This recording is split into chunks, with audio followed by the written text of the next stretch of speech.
호황 누리고 있는 변압기 시장. 네, 어떻게 보면은 오늘 주제로 딱 적절한 것 같습니다. 오늘 변압기 관련 종목들도 좀 잘 가는 것 같고요. 뭐 전력기기 쪽도 잘 가는 것 같고, 최근에 북미 시장에서 호재가 들려오기도 하고, 참 여러 가지로 수주도 좋아지고, 정말 호황이 딱 맞는 그런 표현인 것 같습니다. 일단 10년 만에 거의 호황기에 맞아요. 진입을 했다고 하는데요. 변압기 시장 현황부터 짚어주세요. 네, 사실 이제 신재생 에너지가 개발이 되면 변압기 쪽이라던가 전력기기는 함께 가야 되는 부분이 많거든요. 그런데 이제 지금까지 송배전 쪽의 시장은 상당히 오랜 시간 좀 침체되는 모습들을 보여주고 있습니다. 그 이유 중 하나는 그동안에는 이제 신재생 에너지, 뭐 풍력이라던가 수소라던가 이런 에너지를 생산하는 것에 좀 초점이 맞춰져 있었던 부분들이 있고요. 그래서 이런 쪽에 중점이 되고 개발이 되다 보니까 아직까지 변압기라던가 전선에 대한 중요성은 크게 두각이 되지는 못했습니다. 하지만 결국에 신재생 에너지 시장이 커지면 커질수록 변압기라던가 전선 확충이 필수적이라는 부분이거든요.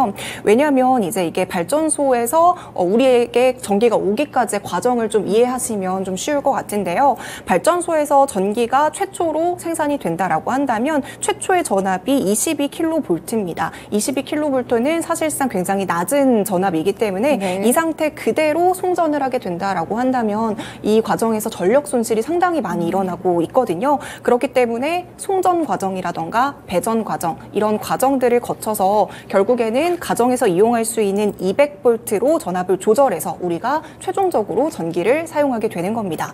그래서 이제 변압기의 역할을 크게 두 가지로 정리를 해본다면요. 첫 번째로는 전기의 저항을 줄여서 에너지 효율을 높인다라는 데 있고요. 두 번째로는 가정까지 전기가 배달하기까지 그 먼 거리에서도 전류를 안전하게 잘 흐를 수 있도록 도와주는 역할을 하는 게 바로 변압기의 역할이라고 보시면 되겠습니다. 그런데 지금 우리나라의 경우에는요. 전라도라던가 강원도 이쪽에 신재생 에너지 발전소가 집중이 되어 있습니다. 하지만 이렇게 여기서 생산된 에너지는 결국에는 수도권이라던가 다른 지역으로 배달이 돼야 되는 부분이잖아요. 하지만 아직까지는 변압기 설비 용량이 상당히 부족한 상황입니다. 따라서 지금 신재생 에너지의 소비 지역과 생산 지역의 편차가 커지고 있다라는 게 지금 가장 큰 문제이고요. 비단 이거는 우리나라만의 문제는 아니고 미국도 저희와 상황이 좀 비슷한 상황입니다. 지금 미국도 풍력 발전이라던가 태양광 발전소가 밀집되어 있는 지역은 미국의 중부라던가 동서부 해안과 미국의 서부 쪽입니다. 하지만 미국에서 지금 전력 소비를 하고 있는 대부분의 지역은 미국의 동부 해안가 이쪽에 몰려 있기 때문에 에너지를 장거리로 결국에는 송전을 해야 되지만 우리나라와 마찬가지로 미국도 지금 발전소 시장이 부족하다라는 게 문제인 것 같습니다. 네, 결국에는 이제 좋은 방법으로 전기를 많이 생산을 하더라도 이걸 어떻게 좀 전력 손실 없이 옮길 수 있을지가 관건일 것 같은데, 말씀 주신 대로 뭐 국내에서도 옮겨야 되지만 사실 미국 이런 나라들은 정말 땅덩어리가 크잖아요. 그러다 보니까 옮겨야 되는 설비들이 훨씬 더 많이 필요할 것 같습니다. 네, 이렇게 좀 에너지 소비를 하기 위해서 송배 전망이 아직까지는 좀 구축이 덜 됐다 이런 생각이 좀 드는데, 앞으로 전기 수요는 더욱더 커질 것 같아요. 이제 전기차 시장도 넓어지고 있고 전반적으로 송배전 인프라를 더욱더 빠르게 확충해야 되는 이유들이 어떤 게 있을까요? 말씀해 주신 것처럼 전기차 시장이 커지면 커질수록 결국에는 충전에 필요한 전력만도 커진다라는 뜻이거든요. 지금 테슬라 모델 3의 경우에는요. 연간 22,500km 정도를 주행을 한다라고 합니다. 이 주행을 하는데 필요한 전기 에너지 효율이 효율이 좋은 냉장고보다 10배 이상 들어간다라고 하거든요. 이에 따라서 지금 미국 내에서 필요한 전력 수요는 2030년까지 18% 정도 로 예측이 되고 있고요. 2035년까지는 38%까지 증가할 것이다라고 예상을 하고 있습니다. 지금 이 수치가 얼마나 큰 수치인지 와닿지가 않으시잖아요. 사실 지난 10년에 걸쳐서 미국 쪽에서 전력 수요가 5% 증가했다라고 합니다. 10년에 걸쳐서. 하지만 전기차 시장이 도래함에 따라서 이렇게 전력 수요가 급격하게 증가를 하게 될 것으로 예상이 되고 있고요. 지금은 이렇게 세계적으로 전기차 수요도 계속해서 증가하고 있고 또 신재생 에너지 발전 설비도 늘어나면서 필요한 전력망이 굉장히 많아지고 있지만 이 공급이 부족해서 수요를 따라가지 못하는 상황에 처해 있거든요. 특히 지금 미국 같은 경우에는 변압기 생산의 한 80% 정도를 수입에 의존하고 있는 상황입니다. 그렇기 때문에 이제 한국 업체들이 어느 정도 수혜를 볼 수 있다라는 기대감이 최근에서도 올라오고 있는 것 같습니다. 네, 그렇군요. 이제 미국이 재생에너지로 전환을 하기 위해서 이제 뭐 미국뿐 아니죠. 여러 국가들이 속도를 내고 있는데 얼마 전에 봤던 기사에서는 이 송배전 시설들도 이제는 교체 시기가 좀 네. 다가왔다. 이런 이야기들이 있더라고요. 네, 지금 미국이 보유하고 있는 송배전 인프라의 대부분은 1950년대에서 1960년대에 네. 건설이 됐기 때문에요. 이 중에 한 70% 이상이 25년 된 굉장히 노후된 인프라로 추정이 되고 있습니다. 아무래도 이제 송배전 인프라가 노후가 된다라고 한다면 당연히 고장도 많이 나는 부분이 있고요. 또 실제로 미국 내에서 지금 정전 문제도 상당히 자주 네네. 일어나고 있는 문제 중 하나고요. 여기에 또 복구하는 데 시간도 많이 들고 돈도 많이 들기 때문에 빠르게 송배전 인프라를 확충시키는 것이 미국 입장에서는 굉장히 중요한 사안 중 하나일 것 같습니다. 하지만 지금까지 미국의 송배전 인프라를 보면요. 2022년을 기준으로 지난 10년 동안 매년 1% 수준의 굉장히 낮은 건설 증가율을 보이고 있습니다.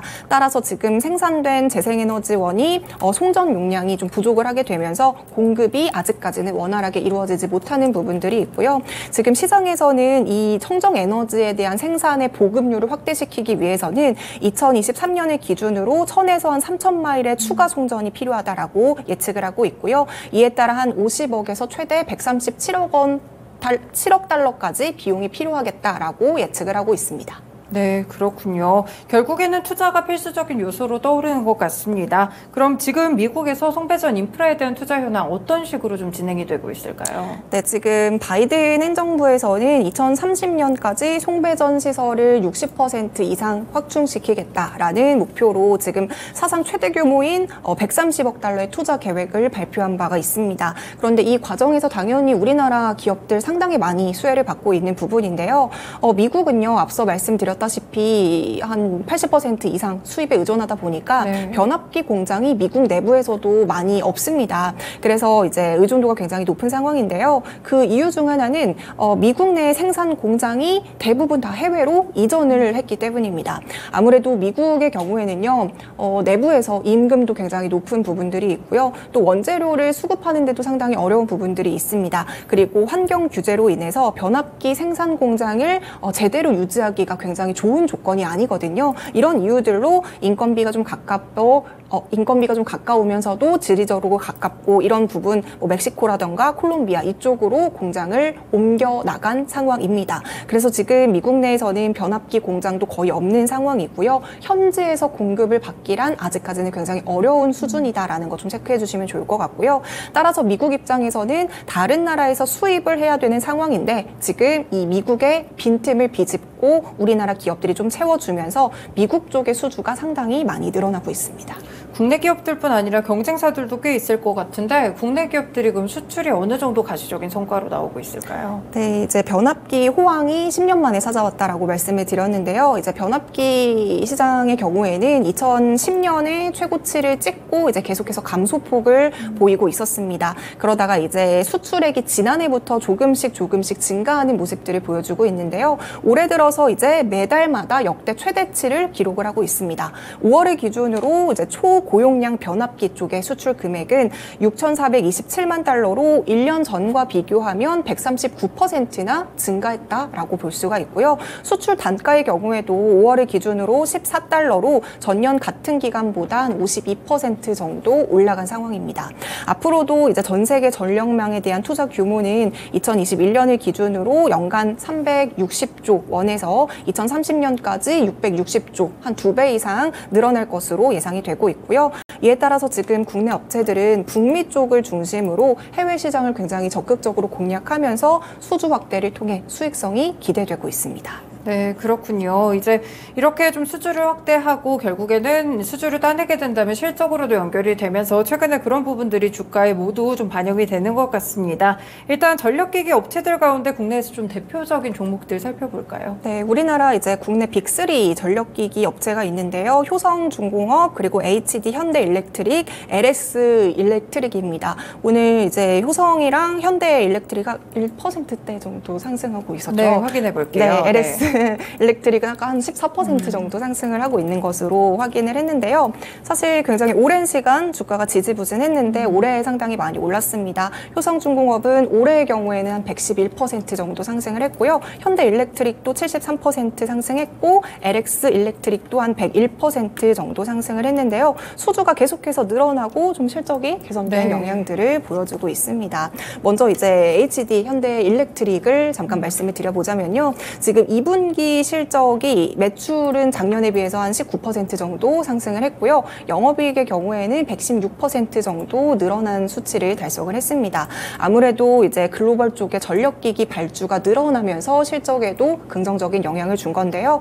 덕분에 이제 상반기 기준으로 수주 금액도 20억 달러를 달성을 했고요. 수주 잔고의 경우에도 현대일렉트릭 작년보다 한 48% 증가한 수치를 보이고 있습니다.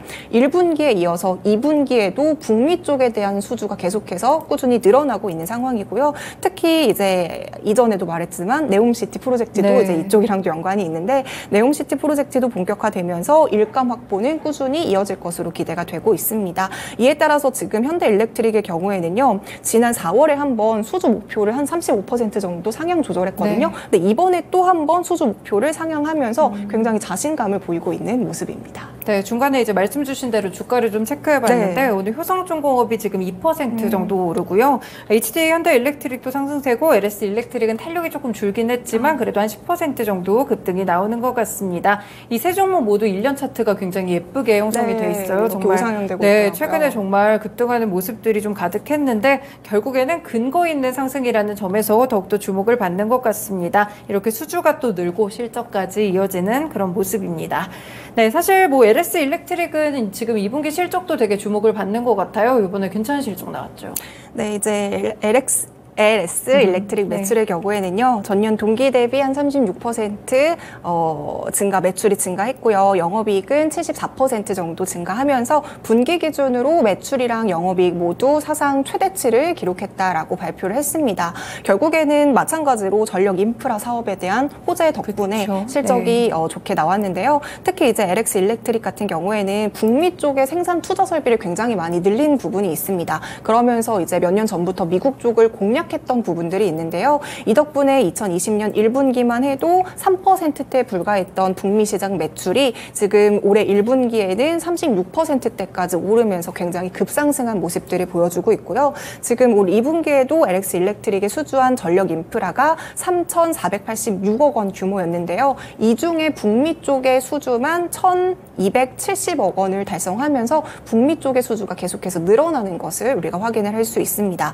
그리고 효성중공업의 경우에도 얼마 전에 실적을 발표하고 나서 상한가에 간 걸로 제가 기억을 하고 있거든요. 마찬가지로 효성중공업도 전력기기 수주 쪽이 증가하면서 영업이익이 크게 늘었습니다. 아직도 인프라라던가 이제 전력기기 시장은 초입 단계입니다. 그렇기 때문에 미국이나 유럽 등에서 송배전 관련한 설비 투자는 꾸준히 수요가 예측이 될 수 있고요. 그래서 지금 전력기기 3사는 모두 미국 쪽에 공장을 보유하고 있는 만큼 수혜가 크게 예상되고 있습니다. 네, 공장 위치도 좀 상당히 중요했었네요. 뭐 말씀 주신 대로 효성그룹주들 가운데서도 효성중공업만 이번에 어닝 서프라이즈가 나왔고 나머지 종목들은 좀 부진한 모습이었는데 전력기기가 그만큼 좀 강력한 조금 최근에 상승 모멘텀을 좀 지니고 있는 것 같습니다. 이렇게 수주 상승 이외에도 아무래도 변압기를 만들려면 그 재료들의 가격도 상당히 중요할 것 같은데 최근에 원자재 가격도 좀 낮아지고 있을까요? 이제 변압기의 원재료는 전기 강판이라던가 구리라던가 철광석입니다. 아시는 것처럼 굉장히 쇳덩어리잖아요. 그래서 이런 부분들이 다 원재료인데요. 특히 구리 같은 경우에는 변압기 생산 비용에서 한 25%에서 40% 정도를 차지하고 있는데요. 최근에는 경기가 다시 활성화될 것이다라는 예측 때문에 구리 가격이 조금씩 인상이 되고 있는 부분들은 있습니다만 이제 작년과 비교해서는 구리 가격이 작년에 비해서는 10%가량 하락을 했습니다. 작년에는 이제 구리가 톤당 9,996달러 정도였지만요. 지금은 8,880달러로 작년에 비해서는 그래도 한 10% 정도 하락한 부분이 있거든요. 그래서 이때 구리 가격을 하락했던 부분들이 1분기와 2분기 수익성을 높이는데도 또 긍정적인 요인이 된 것 같습니다. 더불어서 이제 변압기는 말씀드린 것처럼 구리라던가 철로 만들었기 때문에 네. 굉장히 크기도 크고 또 무겁습니다. 그렇기 때문에 운송을 하는데도 굉장히 까다로운 품목 중에 하나거든요. 그래서 이 무거운 하중을 견딜 수 있도록 특수 트럭을 제작해서 운송을 하거나 아니면 주로 벌크선을 이용해서 이제 운반을 하게 되는데요. 이 운임비가 또 변압기 생산에 있어서 한 30% 정도를 차지하고 있습니다. 네. 그런데 이제 벌크선 운임 지수의 경우에도 중국 경기가 부진함에 따라서 작년보다 지금 한 60%가량 하락한 부분들이 1분기와 2분기 실적에 반영이 된 부분이 있고요. 그래서 이제 이번에 원자재 그리고 운송비에서까지 수익성을 어느 정도 챙기면서 이번 실적에 긍정적인 부분이 된 것 같습니다. 결국에는 이런 여러 가지 우호적인 조건들이 다 맞춰지고 있습니다. 뭐 원자재 가격 하락도 있었고 뭐 운임비 하락도 있었고 네. 또 마침 미국에서는 노후된 인프라를 다 교체하는 시기가 잘 맞아떨어지고 네. 이러면서 이제 본격적으로 전력기기 시장 사이클이 시작이 됐다라는 이야기들이 많이 나오고 있는데요. 이제 변압기 산업의 경우에는요. 다른 산업과 비교해서 사이클 주기가 3년 이상으로 좀 길다라는 또 장점 특징이 있습니다. 그 이유는 이제 발주가 들어오고 납기를 하는 데까지 최소 1년 이상이 걸리기 때문인데요. 그렇기 때문에 지금 미국에서도 본격적으로 송배전 인프라에 투자를 하기 시작했던 시기가 2021년입니다. 네. 그리고 이제 국내 기업들이 매출이라던가 영업이익 이런 것들에 대해서 전이가 일어나기 시작했던 시점이 2022년이기 때문에요. 이거를 다 고려하고 리드타임까지 다 합산을 했을 때 결국에는 지금 전력기기에 대한 사이클이 2024년까지 보수적으로 잡아도 2024년까지는 이어질 수 있을 것이다라고 함께 전망이 되고 있습니다. 네, 그렇군요. 내년까지 사이클이 유지된다고 하니까 이런 전망들에 힘입어서 주가 시장에서도 미리 좀 반영이 되는 것 같습니다. 변압기 주가들이 최근에 왜 좋은지 이해가 되네요. 네, 오늘 말씀 고맙습니다. 네, 이렇게 2부 쉬운 이슈 읽어주기 시간에서는요, 저희 호황을 누리고 있는 변압기 시장에 대해서 살펴봤습니다. 연희님이 말씀 주신 대로 정말 삼박자가 고루 맞아 들어가게 되면서 최근에 3사들의 주가도 고공행진을 하고 있는 그런 모습들인데요. 오늘까지 추가적으로 상승이 좀 나오고는 있지만 앞으로의 변동성에 유의해보시면서 투자 전략 짜보셔도 좋을 것 같습니다. 주식캐스터 연희님과 함께 두 가지 이슈 분석해봤습니다. 네, 오늘 오후장에서 시장이 좀 흔들리고 있어서요, 잠깐 시장 봐드릴게요. 지금 코스피 지수 여전히 1% 중반대로 밀리고 있습니다. 2630선도 조금 이탈을 하는 그런 모습들이 나오고 있고 코스닥 지수도 2% 정도 내림세가 현재는 좀 관측이 되고 있어가지고요. 오늘 특히나 2차전지나 대형주들 위주로 하락세가 나오고 테마주들이 좀 주도주들로 부상하고 있는 상황이라는 점 함께 기억해 두시면 좋을 것 같습니다. 네, 지금까지 다양한 투자 판단에 도움이 되는 말씀들 전해드렸습니다. 하지만 특정 종목의 상승과 하락을 보장하지는 않습니다.